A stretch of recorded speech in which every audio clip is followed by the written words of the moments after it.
Hello, my name is Ada, and I'll be asking the questions on behalf of my group, that it's the IDO Master. Okay, so thank you for being here, and thank you for being open for us to ask you some questions. Okay, first question. Could you tell us, please, how can biodiversity and the influence on disease transmission be accurately measured? Is there any way that we can measure biodiversity somehow? So, that's not a difficult question at all. So, who wants to start? Thank you for this question. As I said this morning, biodiversity is very difficult. It's very difficult to assess and to quantify biodiversity. But you can use, I don't know what's the translation, but in French we say proxies. That's to say approximation of biodiversity used based on indicators. For instance, the length of edges, or areas of grassroots and other kind of indicators. You can also use population of the indicators, like the population of birds in a given area, or the population of insects, etc. So you have indirect elements which could allow a quantification of biodiversity. But the link with disease transmission is very difficult to quantify, but you can use modelization, I think, and it's the only way to more precisely assess the link between biodiversity and disease transmission. So there's no way to assess it directly, but there's indirect methods like modelization. Thank you. I'm interested in the word measured accurately, and if it necessarily needed to be measured accurately, like down to, are we talking here about quantitative measurement or qualitative? So particularly in relation to its influence on disease transmission, how do you prove? We can measure maybe by association, and you can use qualitative measurements like case studies are a very good measurement, or a very good means of associating one thing with another. That would be that's how I would look at this. You know, if a policy changes an environment, how does that? And it might be a longitudinal study, the type of, the scope of the study, because it might take time to measure something.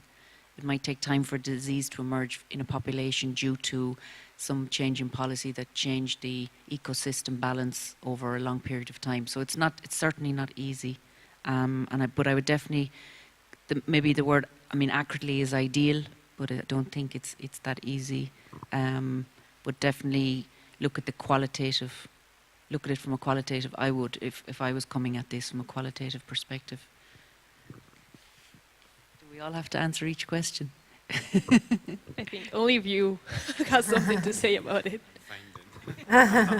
If you don't have to answer, I'm fine. I think I would have made the same point. I think it's more a case study thing, an approach than I would say. But you might have some information. I'm not an expert in the thing, but looking at different experience and things that were presented in the literature, you see always some case study presented. Most of them always the same. Some of these I discussed with some of you just a few minutes ago. So yeah, it looks like more case study because you have so many things to take into consideration. Thank you. Okay, thank you. So the response of Jean-Yves Chollet was that he would obviously, Jean-Yves Chollet is a veterinarian, field veterinarian epidemiologist, and he said the indicators of biodiversity would rather take the question to ecologists, and he says probably there is no perfect indicator of biodiversity. But maybe some are more consensual than others, like landscape indicators that were just mentioned, landscape features that are quite representative of biodiversity. So he says there is an assessment, a review going on at the Foundation of Research for Biodiversity in France, which is a non-profit organization to study biodiversity, and it's in the framework of the National Plan of Health and Environment. So they assessed, scientists, they try to assess 12 infectious diseases, the actual knowledge that we have for the moment, 6 vector-borne diseases, 6 non-vectorial zoonoses, like leptospirosis, echinococcosis, and so on. And so they try to find a correlation between biodiversity and disease incidence, which is, I think, the topic that you wanted to address. Can we relate proxies for biodiversity with increased or decreased disease incidence? So obviously the results are not yet known, but he thinks it will be anyway very difficult to make a causal inference and even more to generalize, because each disease functions in its own way, with its own vectors, its own hosts, and so on. So I think we can go on to the second question. Okay. So good afternoon, everyone. My name is Munia. I'm from MAN-IMAL, master degree, and I want to thank you all for the presentations of this morning. And as for the question, it will be, how are efforts united to implement interdisciplinary research in combating infectious diseases? As you all come from different organizations, we would like to know how you work together to tackle infectious diseases.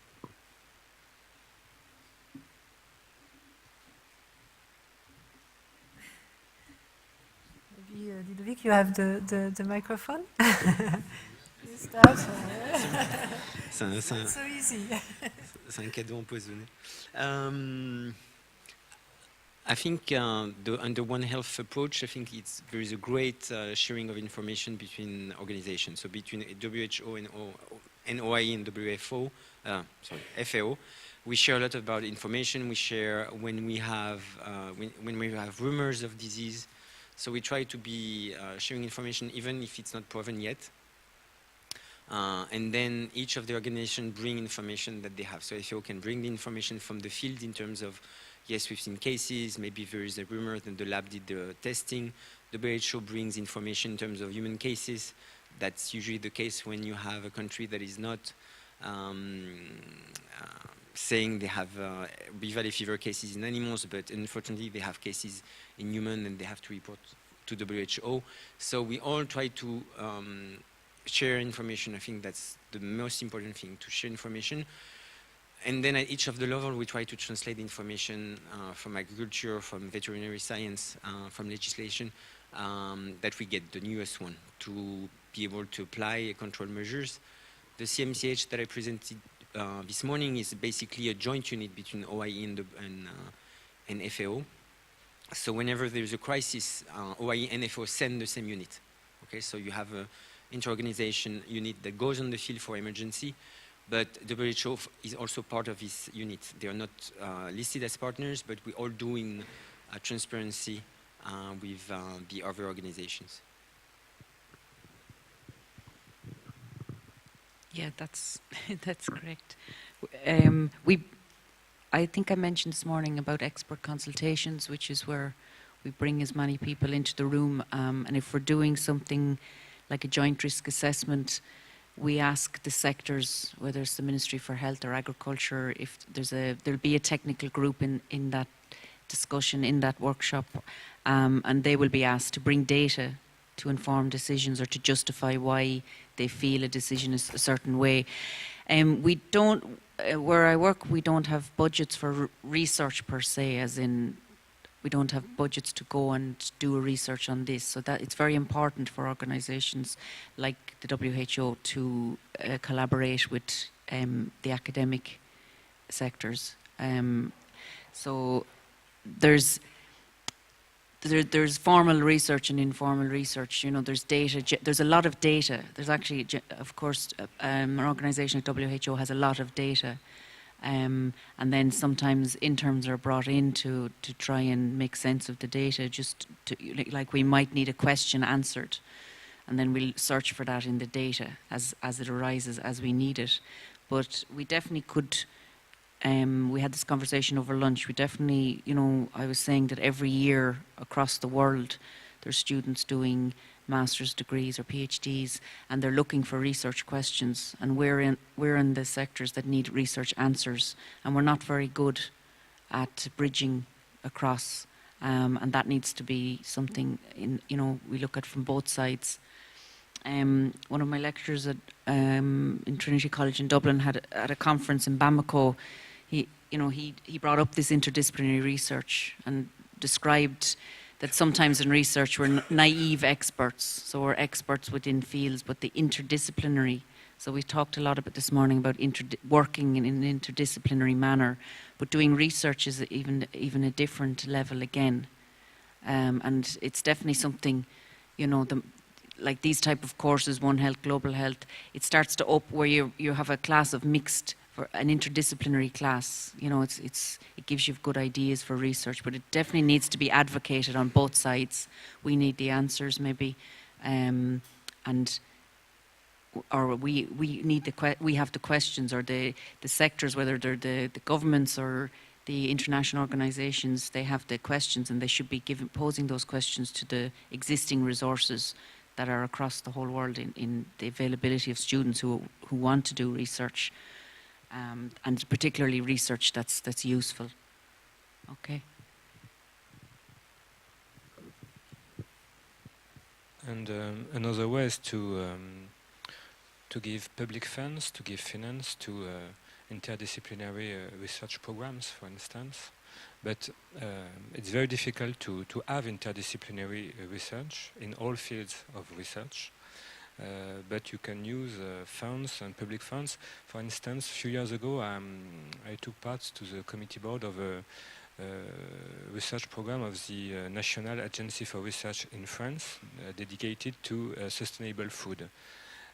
And it was very, very difficult to have programs which have a real interdisciplinary dimension.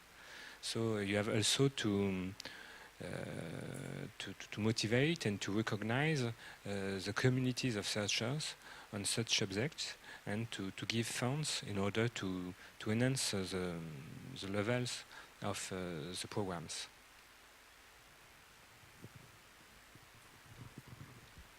Thank you. So Jean-Yves Chollet from the Wildlife Surveillance. So he works in the organization which is Office national de la chasse et des faunes sauvages. So it's a technical organization and scientific organization for wildlife biology, health management, and so on. And he says that there is a lot of progress in the wildlife sector because there are people from different disciplines that work together. They must work together because otherwise it doesn't work. And so there are population biologists, ecologists, biostatisticians, modelers, immunologists, and geneticists who work together on a growing number of diseases. Each time they need to address a question from different points of view.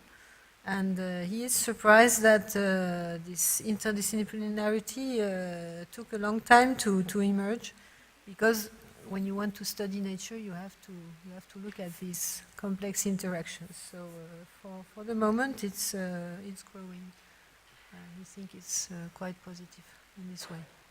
But it's really on the field on one question, like brucellosis in mountain goats, where you need to address the question from different points of view.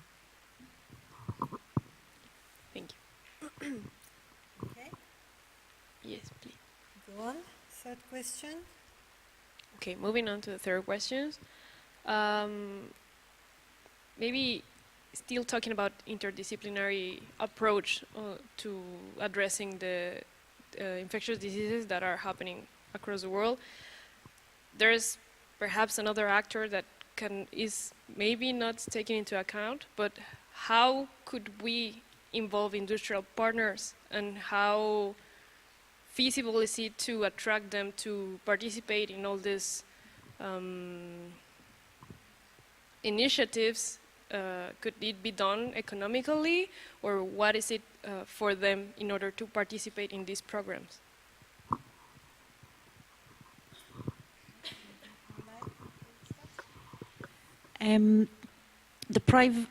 When you talk about industrial partners, private sector, yeah, yes. no, they also form an important part of the One Health, and in collaborations, they have to be involved, because whether it's farming communities, whether it's, if it's, for example, in terms of biodiversity, if it's a sector that benefits profit from biodiversity, such as pharmaceutical company, you can't leave them out of the conversation. You know, they need to be there, because there will be any type of policies that come in. You know, they have to be part of that discussion. Otherwise, it's not a conversation. It's not an open conversation. So it's in terms of being economically motivated. Is it feasible? Economically motivated means, if I do this, does it benefit me economically? So is there anything, or if this policy comes in, does it mean I'll no longer benefit economically from what I'm doing? By changing something, is it going to be a disadvantage or an advantage to me? And like this morning, we heard a lot about changing, you know, in terms of policy, how, you know, you change policy, and how does that affect the farming community, for example. So maybe somewhere like in Europe, farmers might be encouraged to maybe reduce intensive production, but then they're subsidized for that. So that's an economic, does the economic motivation, you know, does it always have to be there? Or, for example, I mean, just in terms of, just take something simple. If, say, people are told don't drink and drive, because morally it's wrong, you might kill somebody. That seems like a very strong reason not to drink and drive, but people still drink and drive. So now, I know in Ireland, for example, there's zero tolerance, as in you can't take a single drop of alcohol and drive. And if you're caught driving, your license is taken for 2 years. So that is economically motivated reason for not drink driving. You know, so being a vet, you can tell a farmer from the morning till night, stop doing certain things on the farm, it's causing respiratory disease in your calves, blah, blah, blah. But unless you really, in terms of herd health is one good example. Herd health is something all vets, we study as undergraduates. And the reason we do it is because we talk to the farmers at the level of livestock production, and it's for their livelihood, not in terms of animal welfare, really. Like what we're saying is, for us as vets, we're coming from a perspective of animal welfare and health, but we have to talk to their pockets. That's how they used to tell us, in herd health. Talk to the pocket and say, if you take on a herd health approach and you look at doing certain behaviours for the benefit of your profits, and if you can prove that, and it's not always easy to prove that, but if the farmer whose livelihood depends on this and is required to make a profit sees the benefit in your services, then that's an economic motivation. And if it's for the betterment, the ideal is that everyone is in a win-win situation. But unfortunately, that's not always the case. But we can't leave the private sector out of the conversations in One Health. Actually, I totally agree with that. You have to make them understand. Actually, like, they are great partners, because most of the time the message from the ministry is for example, if you're working for the Ministry of Agriculture, and I think it's true in many countries, message from the manager doesn't go through the farmers, okay? Communication is not easy.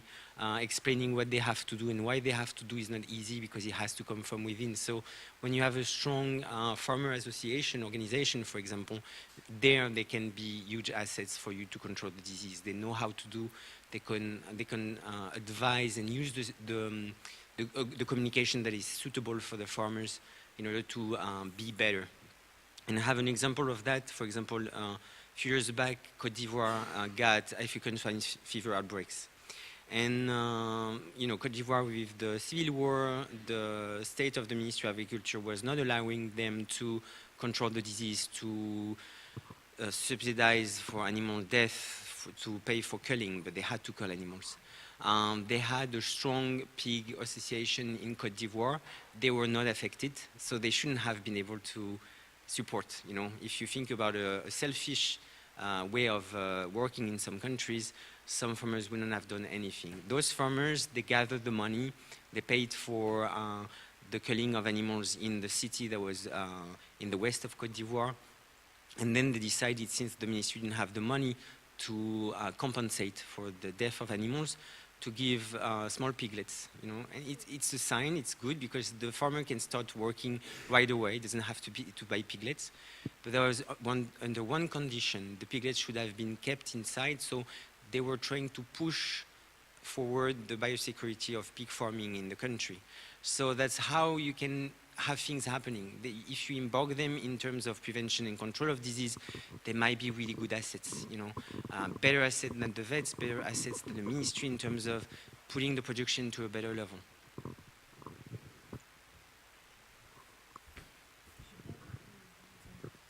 you like to add something? When you say industrial partners, you sought to all kind of industrial partners, or only food industrials, and no, all kinds? All kind, yes. There's another way to involve them. It's to use regulation with drastic regulations. It's another way. And for instance, in France, glyphosate is an example of interdiction which involve industrials, since they have to find solutions to replace this product. So it's another way. But I think that the main answer is, in fact, to have a win-win answers. Thank you. So the opinion of Jean-Yves Chollet was that, from his point of view, he works with a lot of game animals, and birds also, and so on, and so hunting. So in France, he says in the field, the animals, they belong to no one. It's by the law, it's a res nullius. It doesn't belong to someone. So the law does not protect the owner of the animal. And so the animal, there is no owner of the animal who will stand up for biodiversity. But he says, as hunting has an economic value, still the hunters, as a corporation, as a group, they advocate some parts of biodiversity. They have their own view of biodiversity. And others, they don't, because there are economic interests of having, for example, many wild boars in a forest, which are many boars to shoot, and many people who will pay to shoot the wild boars. So this is not always very good for biodiversity. So it can be on both sides, either positive or negative. The economic interest can drive either cooperation or opposition from the industrial partners or economical partners. And he also talks a lot about sponsorship. There is a number of initiatives by big industrial groups, like fossil fuels or others who give sponsorship to protected areas, for example. So, next question. Okay, for the next question, how do we communicate current research better with the public and politicians? So, in what ways can we deliver the message of or the results of the research on infectious diseases to the normal people or to the politicians?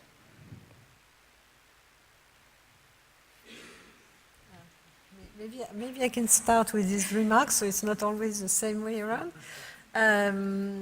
What he says is that it takes a lot of time, a lot of energy to communicate to the public, other than specialist groups. So the researchers, they have to devote a lot of time to do this translation for people who have not this specific knowledge. And so there are also scientific journalists, but they are not very much read, so it's not very important canal of communication. So he says that what would be good is that the scientists themselves should organize this transfer of information, but how to do this in a time frame where there is a lot of work and a lot of time to explain to the public. So he says what was a very interesting and inspiring experience is the International Panel on Climate Change for the public and also for lawmakers, and he thinks that is a good example to follow on how to communicate scientific knowledge with decision makers. What do you think? I think there's a kind of denial concerning biodiversity decline. And for instance, there's the equivalent of the climate change panel for biodiversity. It's the International Panel for Biodiversity and Ecosystem Services Assessment. And the results of this panel were published 3 or 4 months ago, but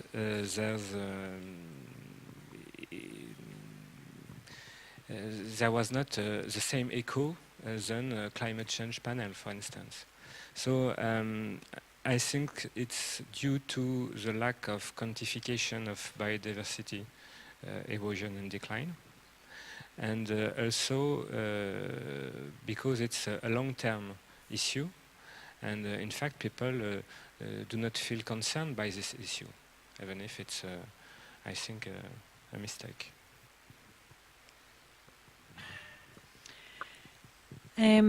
Communicating research, coming from whatever sector you're working in or on whatever platform I just think the process of communicating either through public or politician, first of all, it's very, very different. They're two very different platforms, and you have to be very careful. Just going back to the example of Ebola, you know, Ebola was communicated very much, it was very much a media sensational, you know, the communication of Ebola initially, it was called, even the name Ebola hemorrhagic disease, they really sensationalized it, they exoticized it, and what that led to was a lot of fear, a lot of stigma, where people just ran away from health units, and it was done very badly. And it's only since, I think, the West African outbreak that there was more science put into the communication of Ebola and actually the actual disease, and that, you know, the idea that there's no treatment, that leads to people either running away out of fear, because they're not going to run into an Ebola treatment centre if they're told there's no treatment and you're just going to die anyway. So, you know, the media, you know, it was, now at the same time, it generated attention towards it, and it generated a lot of attention even on One Health and funding and all of that, but it's not always the right way about it. I mean, talking to politicians, between researchers and politicians, I think it's very important. If you're working, politicians as in government, national government, you have to develop a trust. They have to trust you as a professional researcher or as a technical person in your field. So, you know, the messages that you give and the audience you give them to, you have to be, you know, very careful in that, and just to stick with your own professional technical knowledge and to do it right and to do research right. And that, of course, is a process that takes time, because with a lot of the tools we use in countries, for example, whether they're looking at links between biodiversity or One Health and emerging diseases, a technical team will be asked, either that technical team, and that technical team will be likely trained at the regional level, but that technical team themselves will need to be trusted by the government. So if the government says, we want to know, is there a risk of an outbreak of avian influenza in the next 6 months, you know, they mightn't like the answer, but they need to trust the team they work with. And I think that's why it's very important for countries themselves to build good relationships with the governments. And what they do with that information is beyond your control, but you've given them the correct information, and One Health is a very good way of making it informed. You know, the information was informed from multiple sectors, multidisciplinary, and that's the idea, is building this trust. But in terms of the public, it's just, again, what you communicate must be technically correct. So not just to sensationalize a story, not just to look for attention in an area, because you lose respect within your profession. I'm going to go back on the example of Ebola on the side of FAO, not only FAO, because WHO was also involved. When Ebola outbreaks arrived, we had calls, and that's what happens. You work in an international agency, and you have calls from the field, because the people working for your agency hear that people are dying because they got Ebola from dogs, they are dying because they eat pig meat. That's the truth. So you have calls from that, and you have to answer that. One of the ways that was done with the 3 different agencies, OIE, WHO, and FAO, was actually to do a risk assessment on Ebola. And basically we gathered all of the valid scientific publications at the times, and the risk assessment was also a way to bring information up to date in a simple way, so that people could understand in the offices. They can use it in front of their ministers to say, don't worry, there's no risk from dogs, for example, or from other things. And that's one of the ways at times to bring the information out. You use it and you make it useful for people. It's also a way of writing guidelines. So you have an expert panel, you discuss the new findings on Rift Valley fever vaccine, for example, and other things, and you try to translate it into something that can be useful for the countries. And making it useful and having to translate it into something that can be understandable, I think, is a way of using this research, because we are not research organizations, we are management organization, we are advising organizations. So we have to have this step where we translate the valid and suitable scientific organization to something that can be useful for culture, for food, for animal health. So bringing experts together and trying to translate it in easy ways can be a way to bring the latest information. Thank you. Okay, so next question. Yes, please, of course.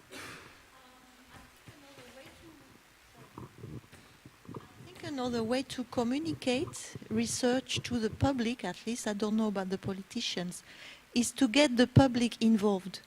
And I think, for example, participative science is a good way of doing that. And it's especially true for the field of biodiversity, for example, because you have a lot of possibilities to report on simple applications when you've seen a bird somewhere or some insects or things like that. And this actually really can participate a lot to collection of information that researchers can then use. And then if there is like an exchange between the public and the researchers, then it's also another way to get the public really aware of what you're doing in the labs and to get them really, you know, involved, aware, and then to know and be interested about what you do in your research. So I think it's another way. And so you should also think about participative science. I think it's a very important point.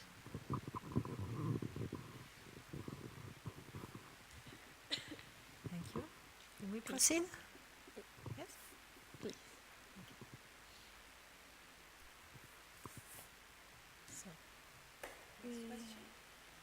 Okay. Moving on to the next question. The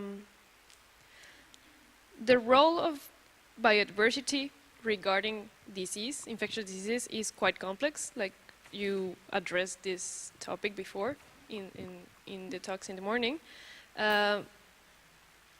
in which we can see that high biodiversity specifically can lead to a disease transmission decrease. But if we talk about it, could we aim to always conserve biodiversity? Or in some cases, we have seen also that biodiversity in fact leads to the increase of transmission.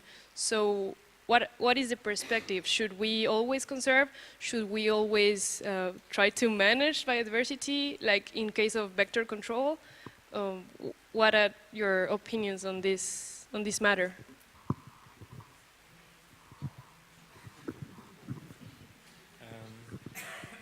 It's not only a scientific question, but it's also a philosophical or ethical question. And how could we balance benefits and bad effects of biodiversity? It's very difficult to answer this question.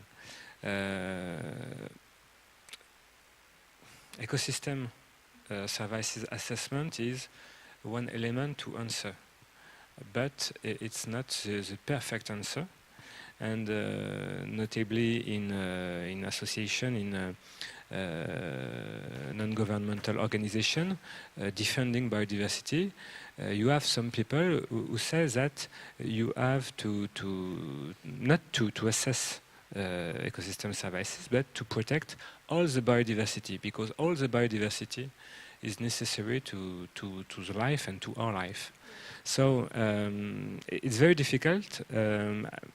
I think we have to progress in research, to progress in ecosystem services assessment, but I have no perfect answer to that. Yeah, it's a very difficult question, but I don't think eliminating biodiversity is definitely not an option, or it's not. It should not be an option. What was I going to say? There's something I was going to say. I don't think we have all the knowledge. I agree. We don't have the knowledge to make those kind of decisions, and sometimes it's frightening to even think, can we manipulate it or deplete it, or we might have the brains to do that, but I don't know if it's actually the right thing to do. And in some cases, it cannot be reversed because it's too late. So when we lose a species or something becomes extinct, that's it, that's the end. It's not going to come back. So it's really a very interesting area, but it's certainly, we're very far from the answers. Okay. Yeah, I think same answer. I also think that the biodiversity we see now is really different from the biodiversity we had 100 or 200 years ago. I think human activities and human density and human settlements changed the biodiversity along the way. So I think we already altered the biodiversity that was around us for production goals, for health problems. And I think how long or how much can we alter the biodiversity to keep it balanced? I think that's also the question. Okay, thank you. There was also the opinion of Jean-Yves. So he said also it's a philosophical question, and what he emphasizes is the necessity to make compromise.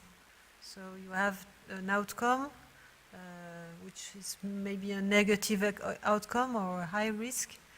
Like for the mountain goats, you know, there is a population of mountain goats with a very high prevalence of brucellosis in the French Alps. It's a very small area, but there is more than 40% prevalence of brucellosis. And he says, well, it's not depleting biodiversity, but it's managing one wild population. And there has been a risk assessment, and he said, if it had been assessed as a solution to eliminate all these animals, it would have been possible because the overall population, when you look at this population, it is not threatened in Europe. It's quite abundant. So it's not really a problem to take away this population in a small area. But the risk assessment, that's another story. The risk assessment said, okay, it's not a good solution to try to kill everybody for different reasons. But when you have to do it, you can do it, but you have to really manage or make a compromise, balance different interests to see if it's really a good idea or not. And maybe if I can add my own opinion, I think there is a need to follow up on the results of your action. So you always have, if you say, I am going to manage my risk by eliminating the species or by building a fence or whatever, then you have to have some way of following up on your decision and seeing if it was a good idea or not. So it's called adaptive management, and this is the solution that was used for the mountain goats also. So adaptive management.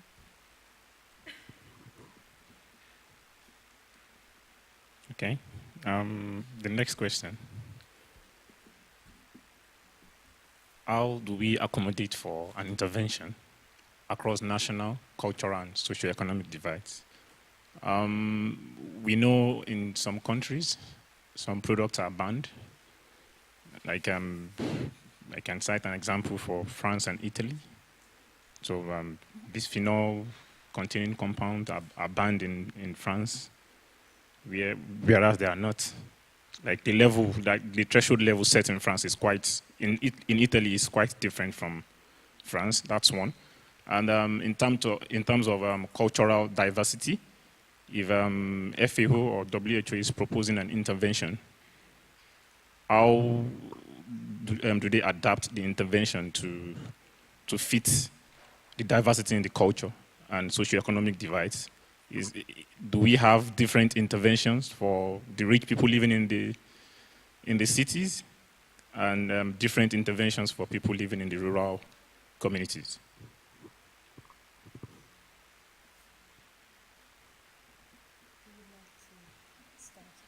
Do you want me to start? Okay,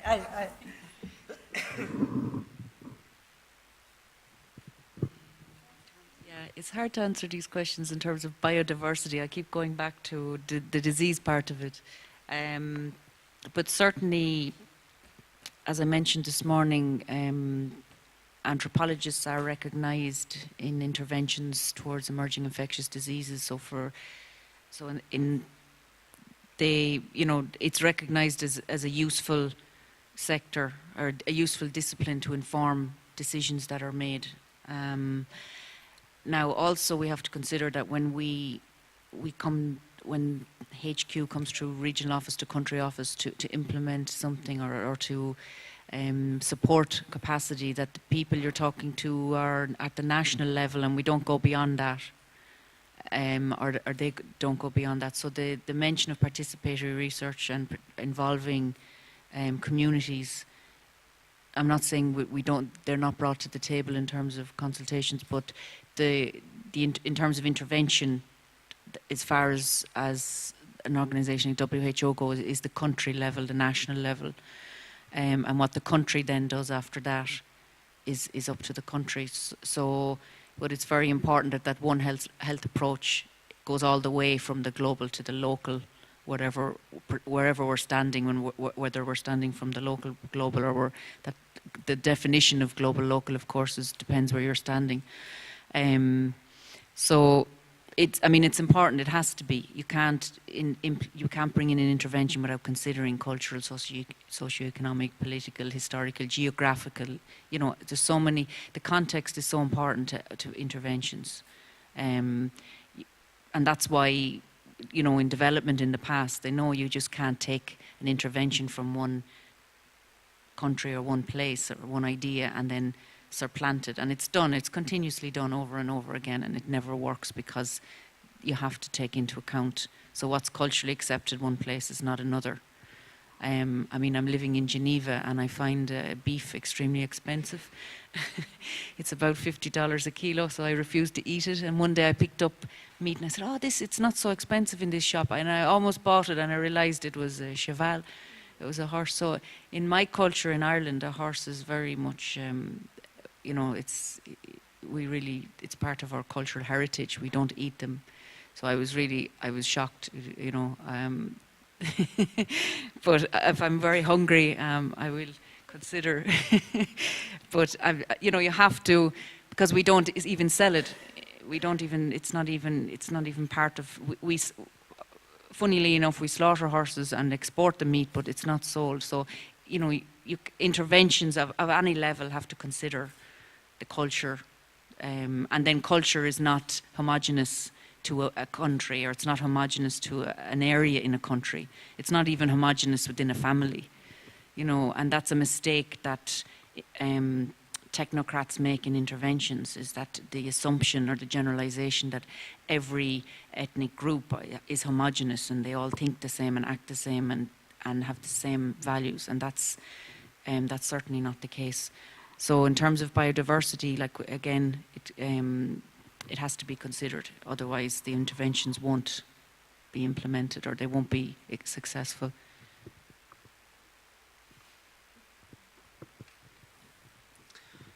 For FAO also, I think the intervention they're provided to country, it's like a transparent and dialogue. So discussing your assessment, discussing the options of controlling when you talk about animal health disease, for example, you give the opportunity of the country to say this is not acceptable under our culture, or to bring some nuance in the terms of recommendation. You will not apply the same thing that you apply in Europe, for example, in Gaza. It's not because it's Gaza, it's just because some of the options that are available from Europe are not acceptable or not totally applicable in Gaza.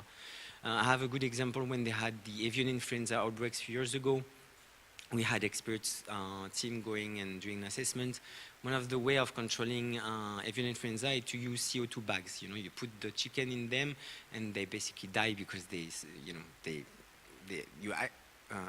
on les asphyxie, you deplete the oxygen from them. This way of killing animals is not acceptable in Israel. Okay, you never kill an animal with gas due to culture. Okay, due to history. And Israel is the one that opened the channel if you want to send something to Gaza to give the rights. So you cannot advise Israel or Gaza and West Bank to use CO2 bags. We know they work perfectly in Europe, we use them a lot, but it's not culturally acceptable. So you have to propose things that are going to be useful for the country. So you have to take that into account, because the risk is that you're just going to write a nice student book, school book about how to treat a disease, and that's it. You can throw it away. I had another example also of someone that went to Cameroon to do an assessment of avian influenza and gave the advice of testing all of the wild birds to make sure that H5N1 was not coming in the country. This is ridiculous, okay? You cannot apply that in Africa, where you don't have money to buy the people to work, you don't have enough money to buy the test, so you have to propose acceptable measures that will bring the same level of efficacy. So it's not proposing something that is not efficient. It's using your knowledge on the disease and using the knowledge on the field to propose something that is as efficient as you would say in Europe, but a bit different, taking into consideration culture, socioeconomic divides and the national strategy of the ministry.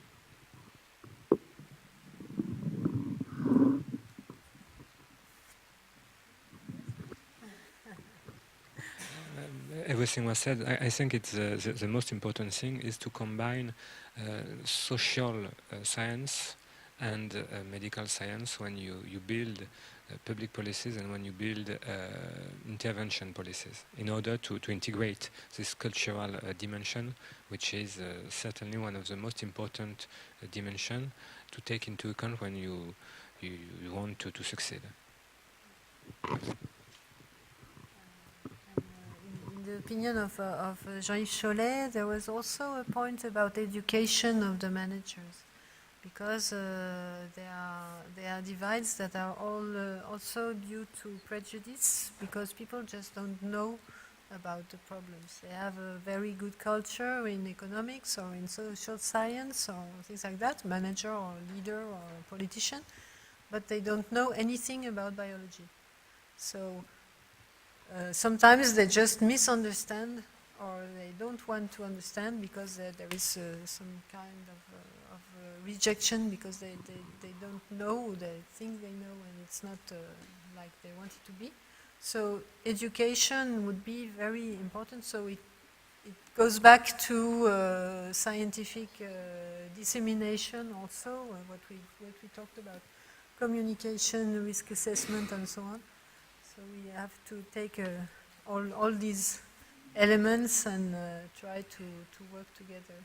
And it's also interdisciplinarity, of course. Okay. Thank you. Next question. Next question. Okay. That's a tricky one. Yes. Let's hypothetically say that we start seeing some cases of some infectious disease in any country.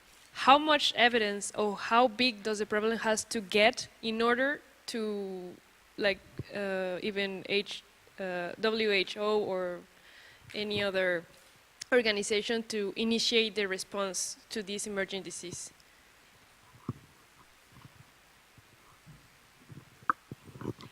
The emergence of any type of infectious disease has been very well developed, actually, because there's a lot of work gone into early warning systems. This morning we heard about the GLUES tool used by FAO, and that just and WHO just captures basically rumours, because often emergence of disease happens as rumours, and it's very important not to ignore rumours. And just from my own study of Ebola in Western Uganda, I mean, there was rumours of people dying in village, and it was a long time in some of the case studies before they were responded to. And in some cases, external intervention only came when there was a confirmed diagnosis that this is Ebola virus disease. You know, so okay, people dying. And it's not just external intervention, but I think a question answered this morning is about inequalities that are not just between countries, but they're also within countries. So if a marginalised group in a country, or if there's deaths maybe among poor, marginalised rural communities, maybe that's not as important. And usually with Ebola, for example, response in the past has happened when health workers were dying, because health workers usually are in a public system, so then it becomes more louder. But I definitely think it's an area that has come along a lot, because rumours and social media, they might not be formally responded to or openly responded to, but behind the scenes there's definitely investigations of those types of rumours, because they can't just be let, people dying or something, any kind of rumours have to be, it's basically a type of surveillance. You hear the information and then you have to validate, is that information correct? Is there evidence to prove that information is correct? What would be required? Would it require sending somebody, taking a sample and diagnosing what's suspected, or, to validate that information? And then instead of just making, reacting, because every time there's an action towards a response, there's resources are used in that action. So it's very important that the right people can validate that information. But I definitely think it's an area that's quite well developed. Yeah.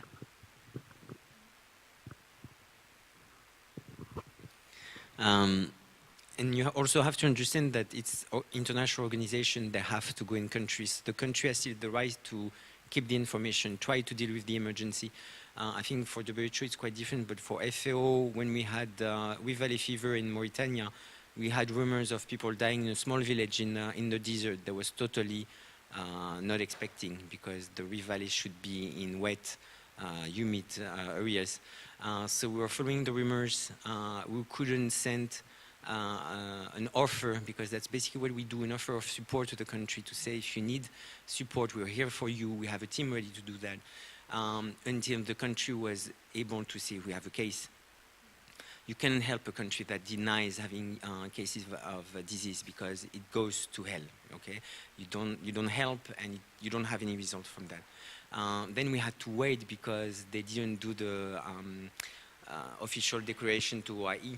Okay, the first declaration they did was when they had human cases to the WHO, and then we could jump in saying, like, since you have cases of Rift Valley fever in humans, you should have cases in animals, so do you want support? From the first cases that was in October, we had a mission in December.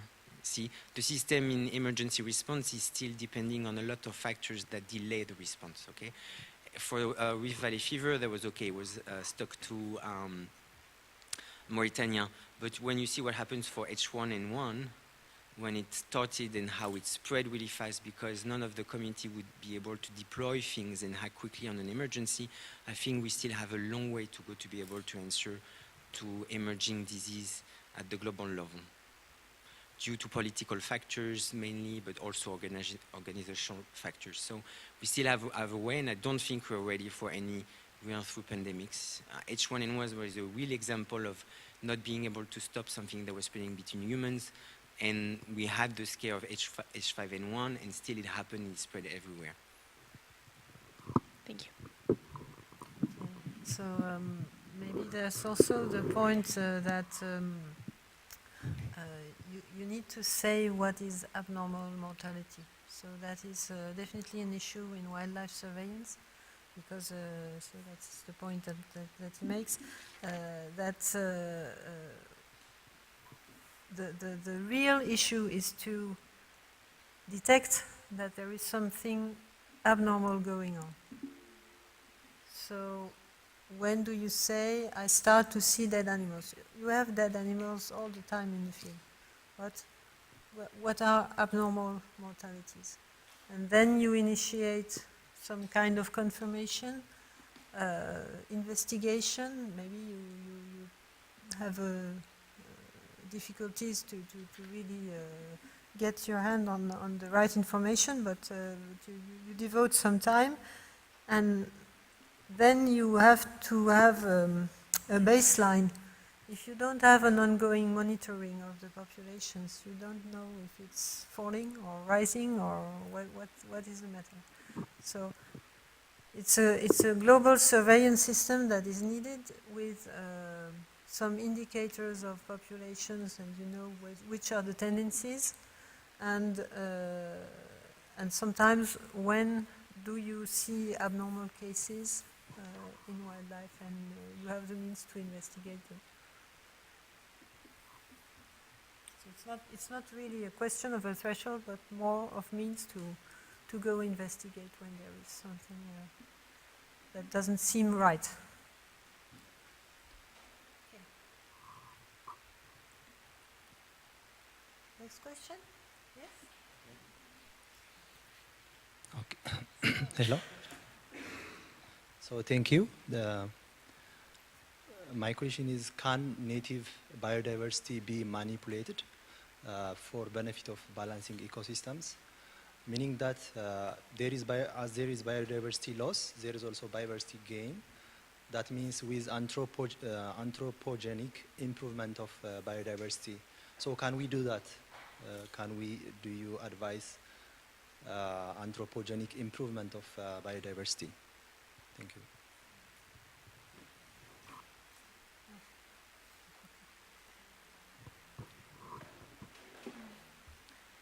just want to give an example. We know that in some cases we try to increase biodiversity in a particular zone by reintroducing some animals. Those animals, they have like a naive immune system which is not adapted at all to the pathogens existing in that area, which can lead to the emergence of diseases. So is this a good practice or not?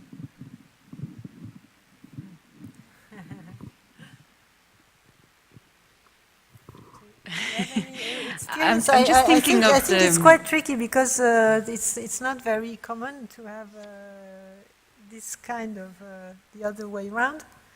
But, yeah, can native biodiversity be manipulated? yes. I'm just thinking, I mean, what comes to mind is the native breeds of cows in East Africa, or, well, won't say, for example, the Ankoli cow, the longhorned cattle, and that at one point the Frisian was imported because it was thought it was very good for milk production, and even Rwanda, the one cow poor family, personally I think that's a disastrous scheme,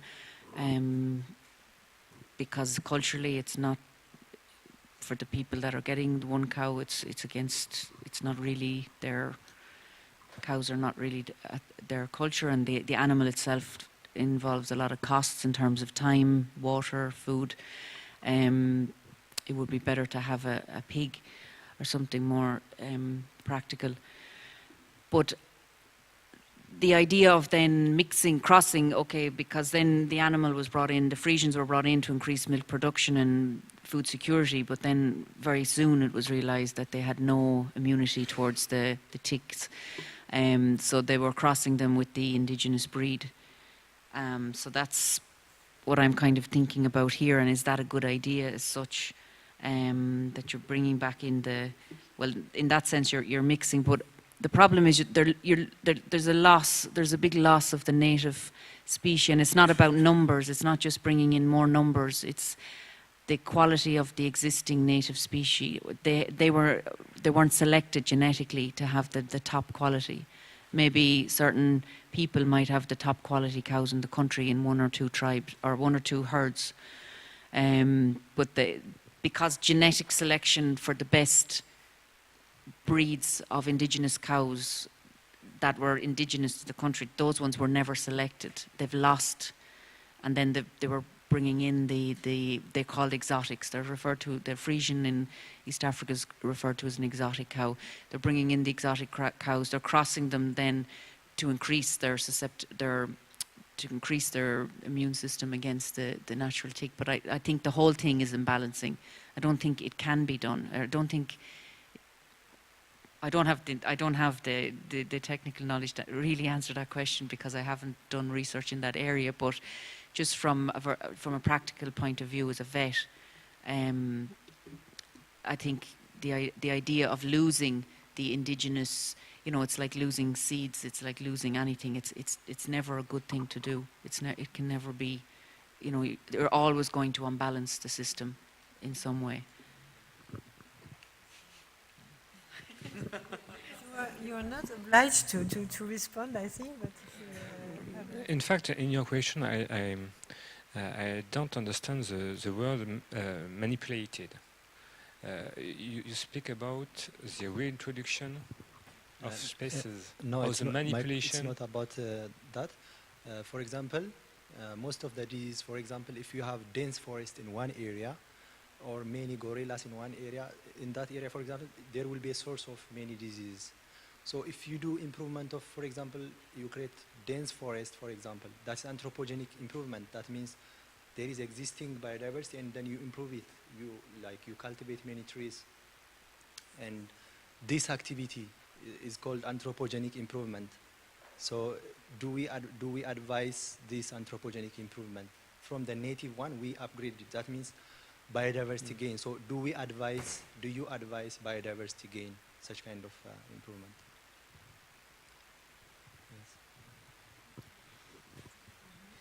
I don't know. No, it's a very difficult question.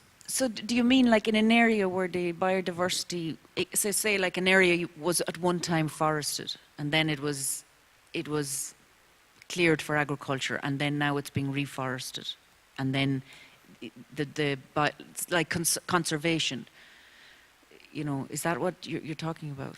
That an area is zoned off and then that the natural indigenous plants or whatever are allowed to come back into that environment? That's androgenic improvement. Is that what you mean? Yeah, that it should be a policy or I think that one is more of conserving the lost one, conserving. Anthropogenic improvement is just because of the increasing population. Like for example, in 2050 the world population is going to be 9.8 million. So after the Earth's capacity is like 10 billion people. So we need to have more trees, more.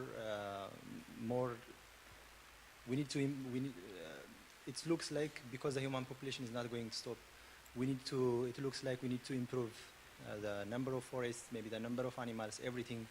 So this is anthropogenic improvement of biodiversity. So do you advise this? This is more of gain, because as we improve the biodiversity, there will be more gain of also diseases. More diseases will come with that. So that's the question. I understand. Would you like to add something?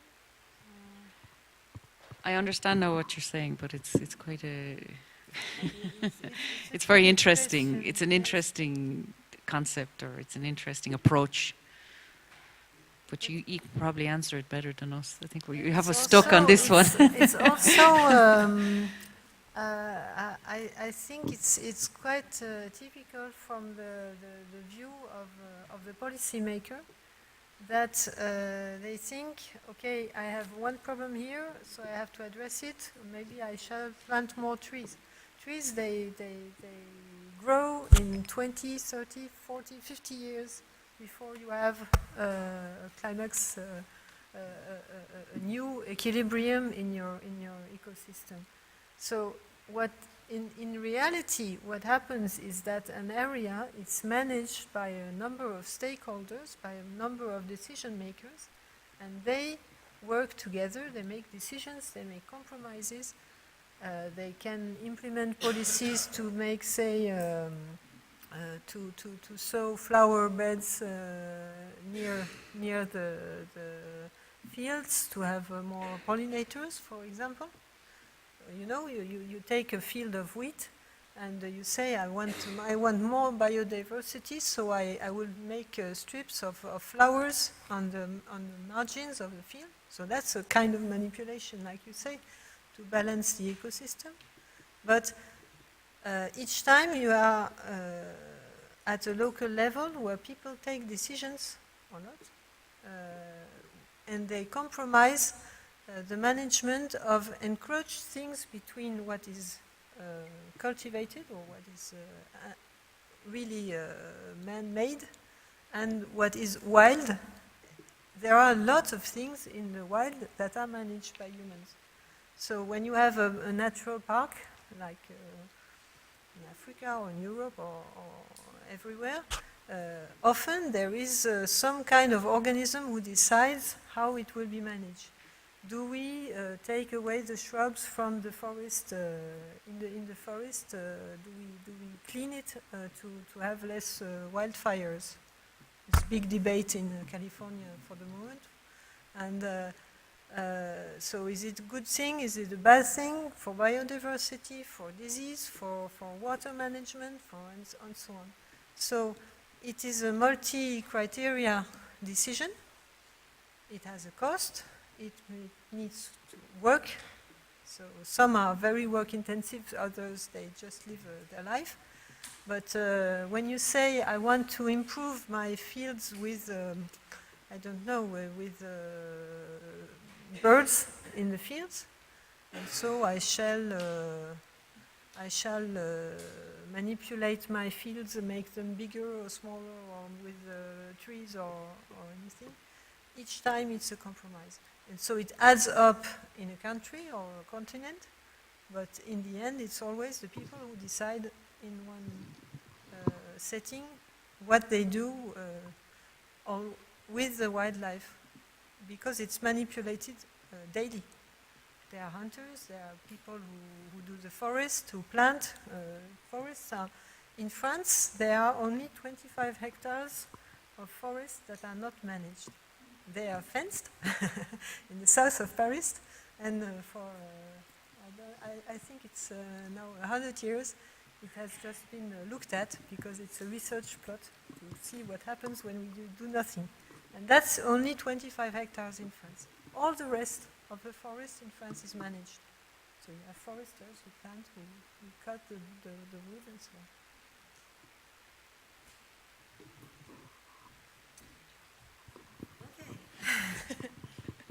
Next question, please. Next question. Okay. So, when we have an emerging disease, an outbreak, what should all these organizations look to prioritize? Like a rapid response to the outbreak, or is it better to invest in direct funding towards the prophylactic development? How are diseases occurring right now in the world? How is the perspective of these organizations? We go for prevention, or should we always respond to these emergencies once they have already happened? Like, do these organizations have a preference? Well, prevention is always better than cure, and by the time an outbreak has taken place, it's, you know, you can't vaccinate when somebody already has the disease. There'll always be outbreaks, so you know it's about, if we were to sit down on day zero and say where will we put the resources, the best place to put the resources obviously would be in prevention. But unfortunately, when an outbreak takes place, it has to be responded to. And the department we work in is the emergency response. It's an emergency response department. So it's, as I said this morning, it's quite good to have One Health in there, because it's sort of working in the background, because the majority of the units in our department are actively engaged in whatever emergency responses are happening around the world. So it's good to have the One Health just there in the background. And there's other programs like AARs, which is after action reviews, where they go in and review simulation exercises where they assess a country's capacity by doing, if just a scenario, if this happened, what resources would be available to respond. So the things, both those are happening simultaneously, but you can't, you have to react to it, you have to respond. And unfortunately, the resources are not always, you know, there isn't enough resources to do the two effectively. But the ideal situation, of course, would be to put more, or, you know, prioritize the resources into prevention and into building systems than just waiting for a response. And that's, that was, as I mentioned this morning, it was also a criticism of the international health regulations, that it was very much focused by the countries at the time. It was very much focused on response, detection, response, surveillance. But what about health system strengthening? Because if there's an outbreak of Ebola in the United States or the UK or France, it's going to be controlled very quickly because the health systems are there to do it. The same outbreak occurs in West Africa, where there's been Sierra Leone with a background of 30 years of war. There are no health systems. You know, the health systems have depleted to a level that they just don't have the capacity to respond. So, of course, the outcomes of, you know, there wouldn't be as much resources wasted in responses if they were put into health system strengthening. And I think it's really a strong argument that, you know, an organisation like the WHO has to really stand behind, that every time when donors come, you know, we talked this morning about come with their agendas, but that we always push from a health system strengthening perspective. Okay, that's my... Did that make us recover from the last one? Yes. It's like a test. No, I agree. The rapid response, you have to answer. So you have cases you don't you don't waste time. And usually the teams on the field, they don't, like you talk about prophylactic development, you can also talk about development of legislation or contingency plan. You have teams on the ground that have been on mission where they were hit by a disease and they were starting to write the legislation on the note or the control plans. It's not the time. You have people on the field, you have people either dying or being affected by zoonotic disease or animal dying. You don't have time. You have to support your team, you put them on the ground and you work. You can do both at the same time, so doing the prophylactic development. If you have a good vaccine that works and protects, then you can start to apply to unaffected areas. At times you don't have any vaccine good, so you don't do anything. You try to respond, that's it. And I think, for example, I see the Rift Valley fever issue. You don't have always good vaccines, and countries and research centers have been trying to develop along the way. You've had many, many outbreaks for the past 5 years, 6 years, but there's still ongoing work on prophylaxis, okay?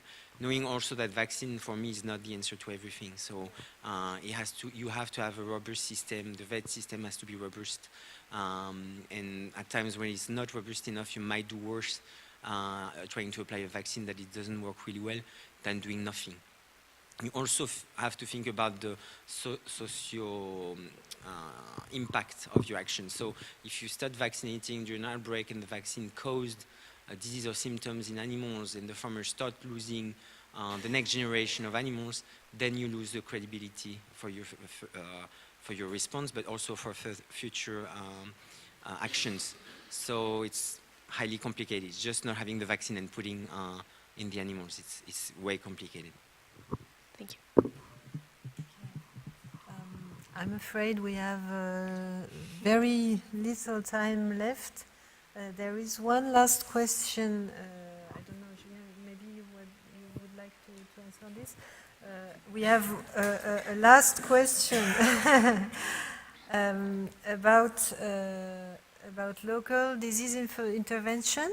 Is that right? So maybe you can give us your thoughts very rapidly about how local communities will be integrated into disease intervention, just to have a complete picture of this. We went from the global to the local, and implication of the general public. How do you see this? Yes? You can go. Too late. Oh, I'm so sorry. I'm so sorry. I stole your question. I'm sorry.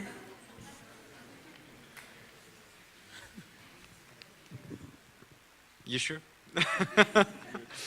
I think it's major to have the local community intervention, especially in response, but also early warning. Okay, you have early warning in farmers, so you have a good awareness raising of farmers community. They are able to tell you what's happening. They are able to tell you there is a new disease we've never seen. It happens in Europe. Schmallenberg coming, people not knowing what it is, contacted the vet servicing and being able to respond. You might also think about those things for disease that might come out of wild settings. So you have small communities working close to, we talked a lot about Ebola, and I think that was one of the options that we proposed in the risk assessment, is training and having people aware of any weird information that they would get, for example, when they go in the forests. If they noticed huge death of big primates, for example, or antelopes, then that might say that something is happening and that they should be careful and report what's happening. It's really important to have everyone, and people basically that are in touch with the animals, because vets might not have the information the first. That might be the farmer, that might be the local community going to the forest to eat, that might have the first information, the first hint, and that's where you have it, that you can react fast.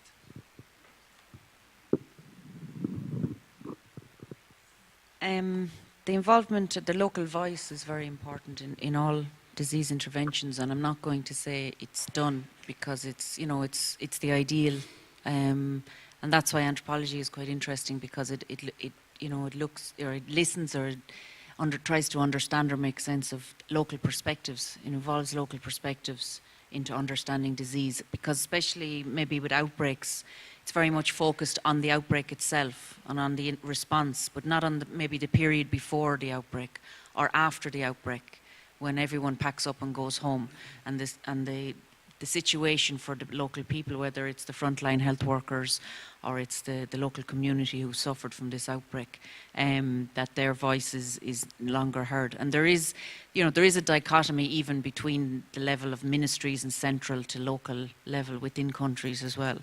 And then even with communities within countries or marginalised populations. So definitely, I think in research is the place where that can be definitely brought to the table. But it's not brought to the table enough. It's not. And in terms of really understanding and making informed decisions for future planning and interventions, the local voice has to be brought on board. But we're not very good at doing it. But that's the job. That's really in terms of research, or we should open that door. That's it. Okay. Thank you. Thank you so much. I would like to thank our speakers on your behalf. I know Julien Foss has to leave now. You have a train, I suppose. So thank you very much.